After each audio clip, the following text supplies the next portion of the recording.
Alright, so I wanted to make a video about my cargo trailer build.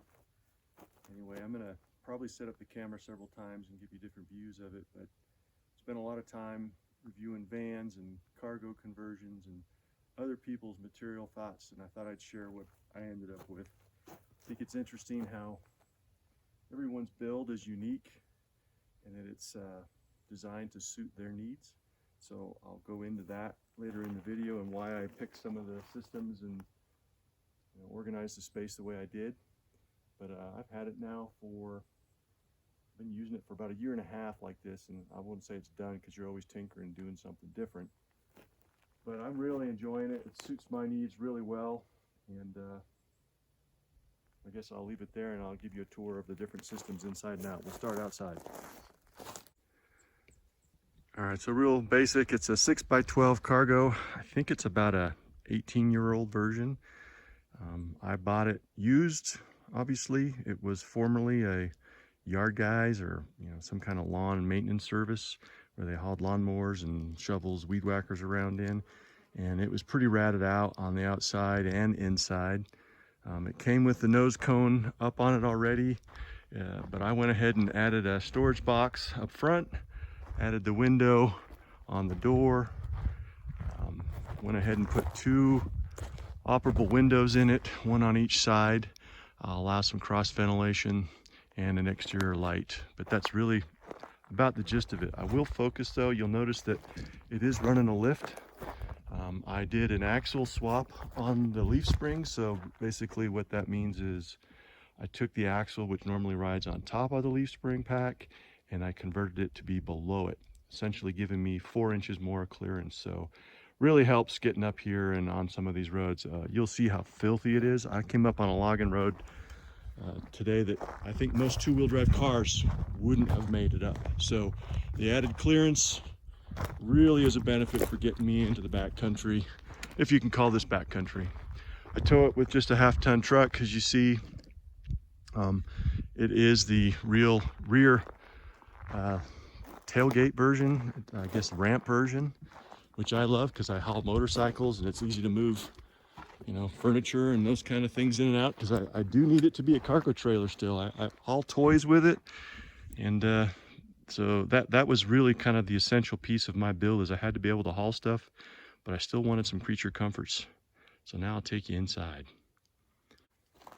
All right, it's 11:52. See if I can time myself here. Basically, I've dropped it, I've leveled it, and now I'm going to go about setting it up and go through that process. Show you what my procedures are.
And that's it, fully functional.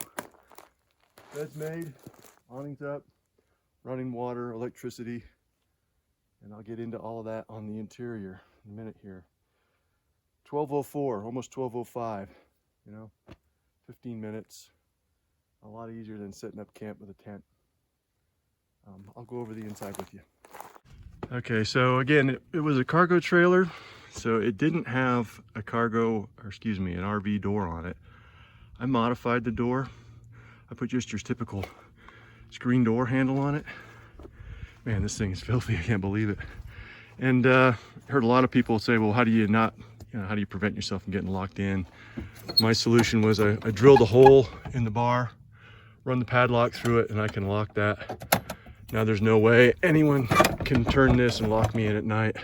I do have a latch on this. Of course, I don't know how strong it is, but it is a lock that I can leave. But if someone wants in, they're gonna get in. All right, so before I take you inside, I think the other real important element of criteria for this build was I had to do it on the cheap.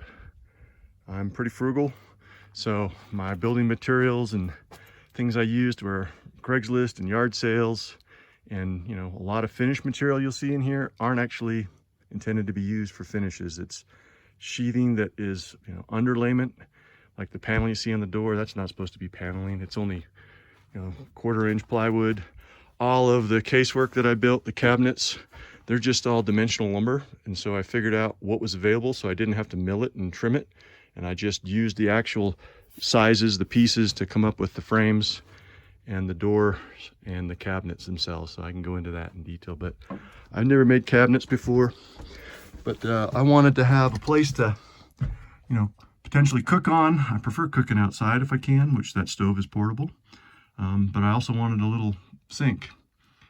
And I guess one of the key decisions was whether or not to use a refrigerator. There's 12-volt options and propane options, and they sure are nice. They're a lot easier, but I've been out in the woods with people where their refrigerators fail and they're always maintaining them and worrying if they're going to work properly.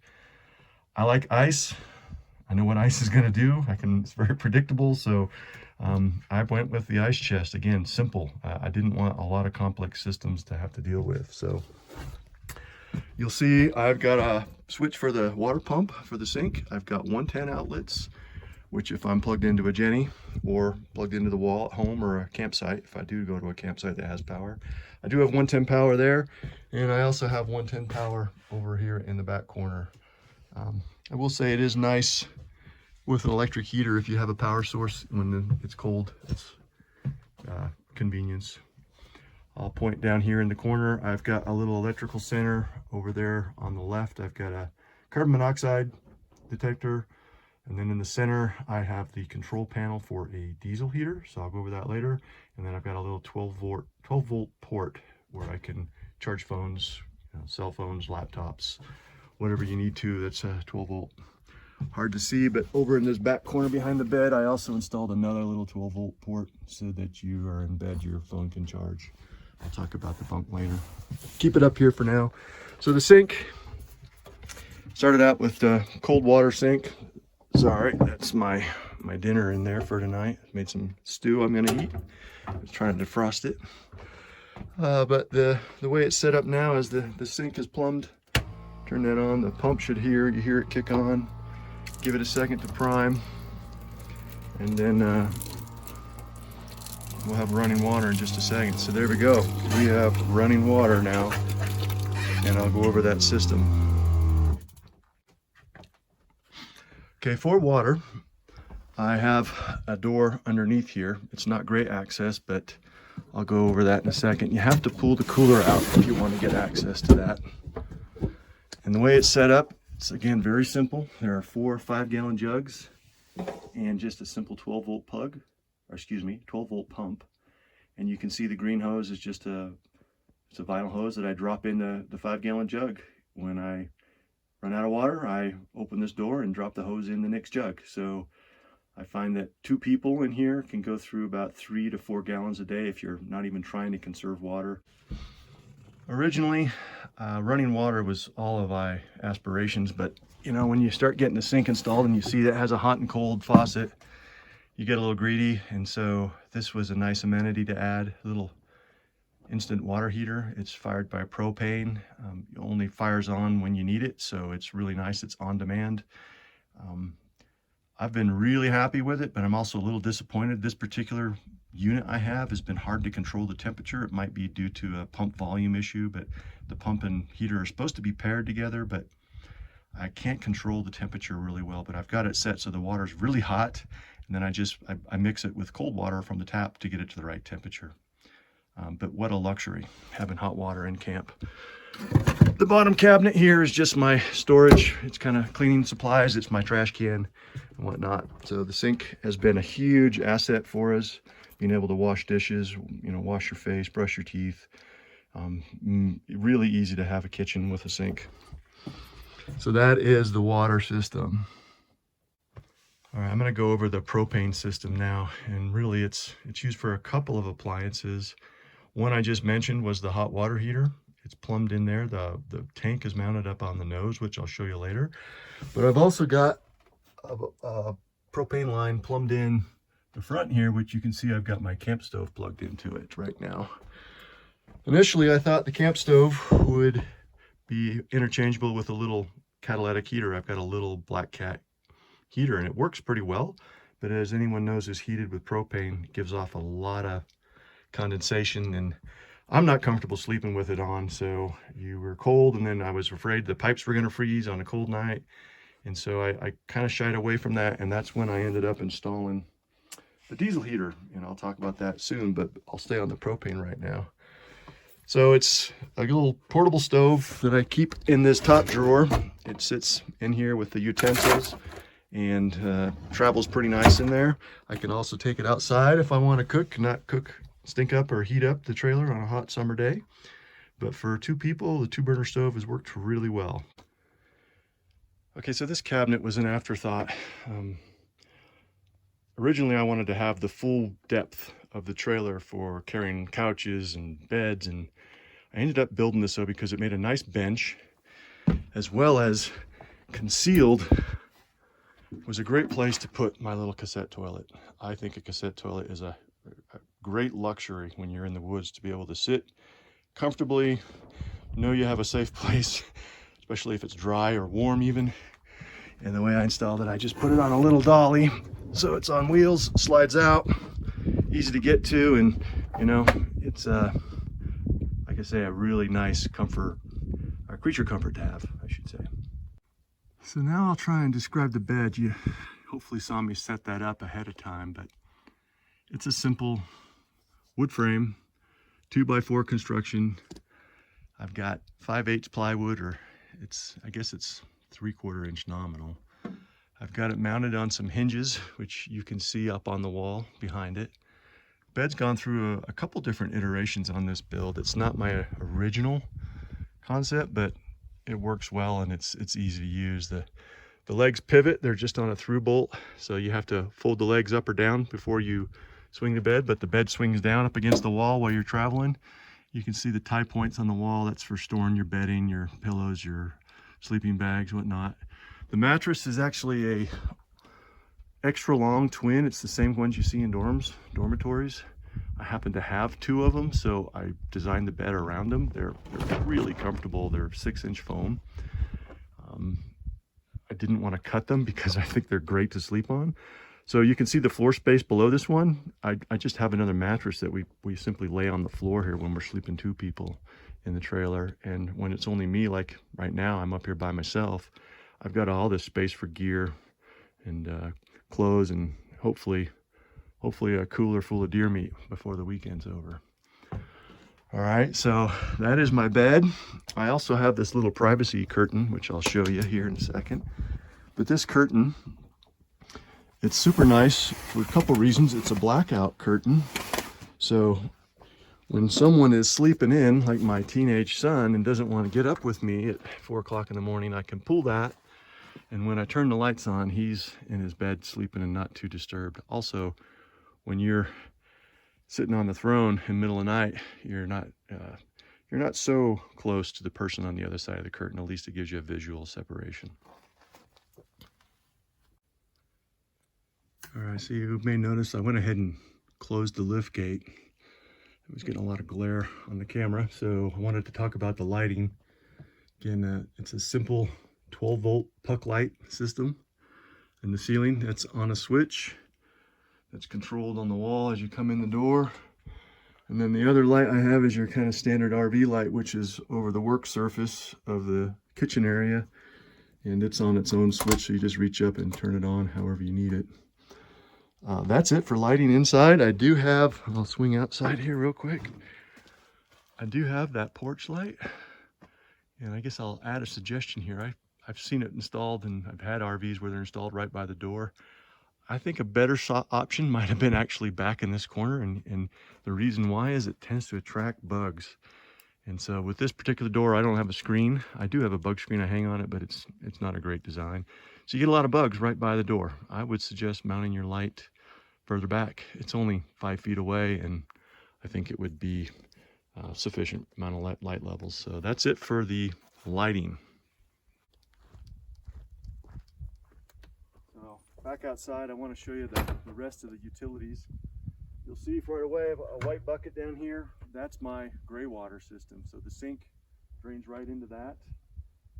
It's nice because you can tell when it's getting full, and it's good to put a campfire out with or dump it in the woods or the bushes. This is my utility closet. It's a typical truck box that you see. I bought this used off one of the local classifieds ads. It's actually for a smaller truck, like a Ranger size. It's not a full-size truck one. And I have to be careful because it does stick out too far with the short tongue.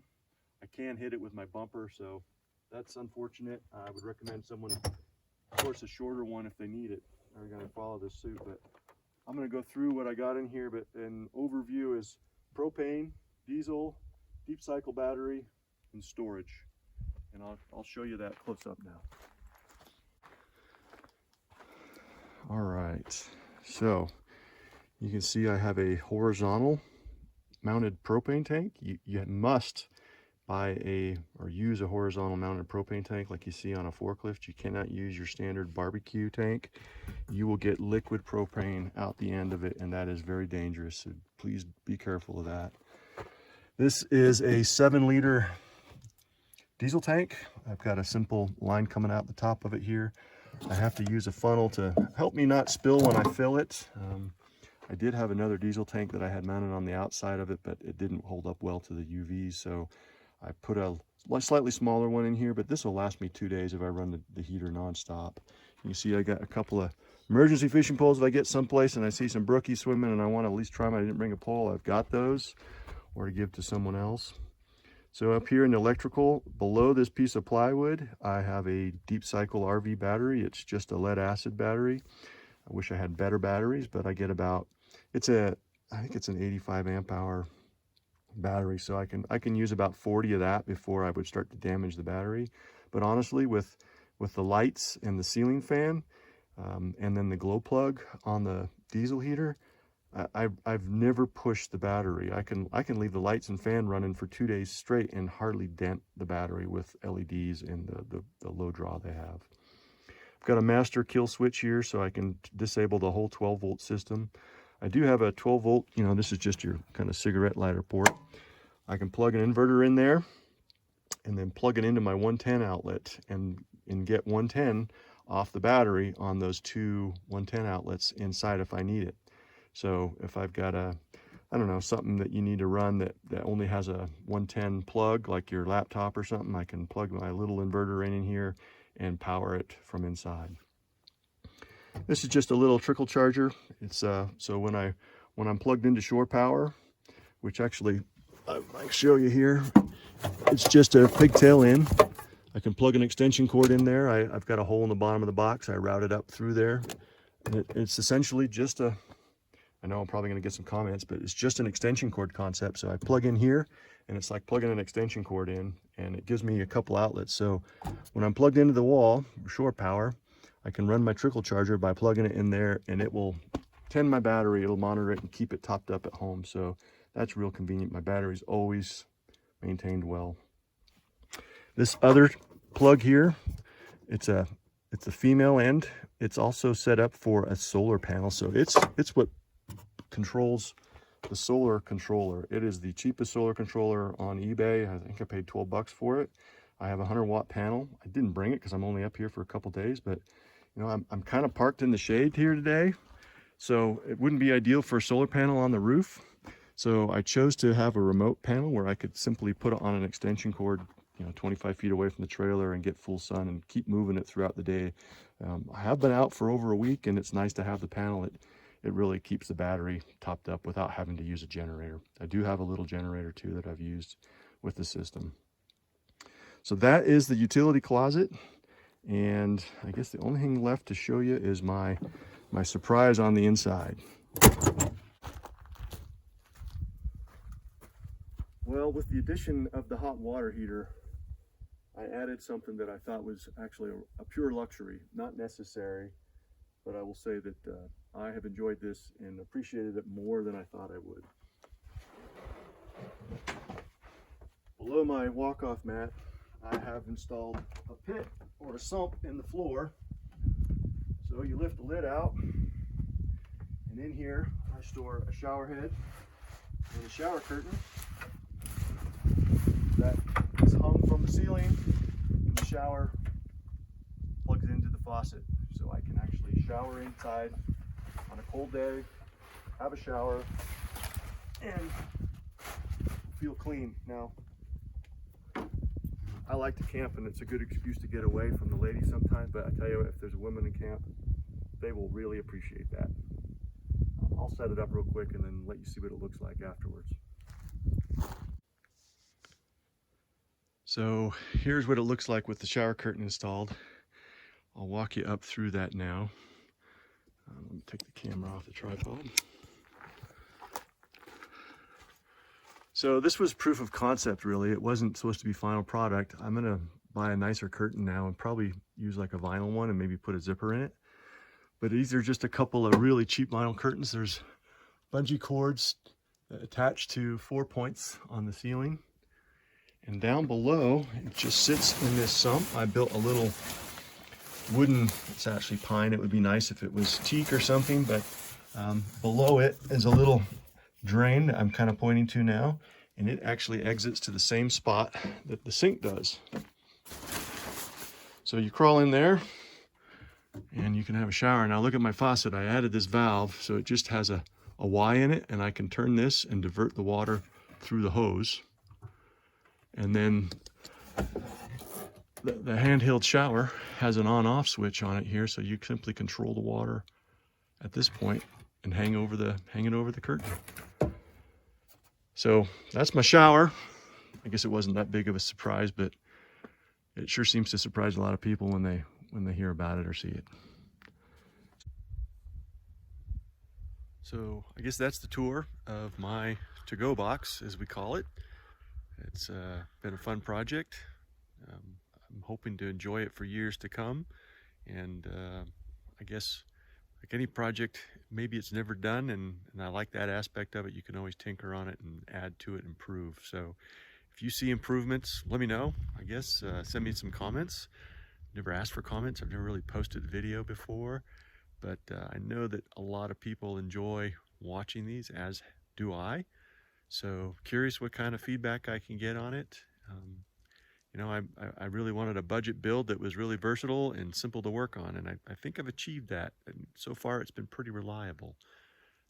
I'm only in it, you know, a few $1,000s. I paid $900 for the trailer, and I'm in it total of about $3,500, including the trailer cost. And honestly, it's given me a lot of enjoyment so far. So, and I'm sure I can make that money back if it's time to sell it someday.